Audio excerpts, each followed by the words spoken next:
waxaan codsanaynaa waana la dhibay annaga oo dhib xooganaana loo geystay annagoo khayrkaa wadnay oo waxaana lagu maagay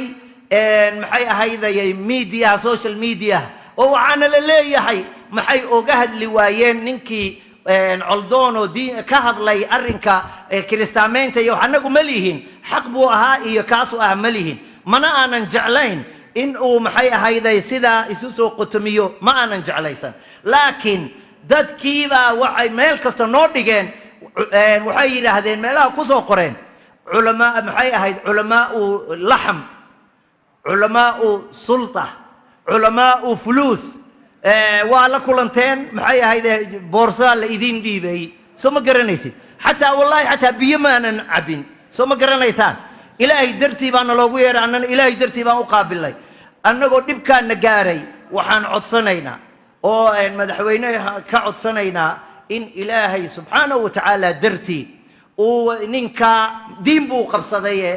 ina coldoon in la sii daayo baan codsanaynaa maxaa yeelay diin buu naga galay oo yidhi dee kiristaan baa hortaagnahayay kaasee waa la xiray ummadiina way daba gashay meel kastoon marna hargeysana waana lagu maagayey meel kastoo booramaan nimaanana waana lagu maagayey idaacadihiina waana lagu maagayaa meel kastoon maxay ahayda dhegaysanana way ka soo boodaysaa soo ma garanaysid mid baaba noogu darnaayoo na wada gaalaysiiyey oo yidhi maxay ahaydayay daaquud bay raaceen kaasuu ahaa hadda ka hor baa waxaa dhacday aniga kenyan ka imi madaxweyne waxaa noo ahaa nin kibaki la dhaho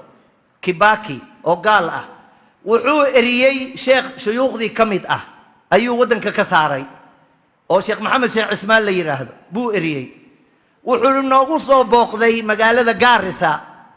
oo NFD da taqaaneen oo gaarisa ah culimmadii baa u timi hadda madaxweynihii gaalka ahaayee la socda way u timi waxay ku yidhaahdeen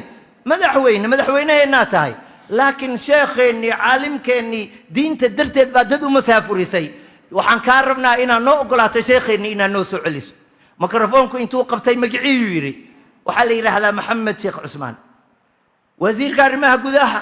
dowladda xukuumadda may maqlaysaan intaan gaarisa joogo waa inuu soo galo sheekhii kenya waa inuu cagaha soo dhigo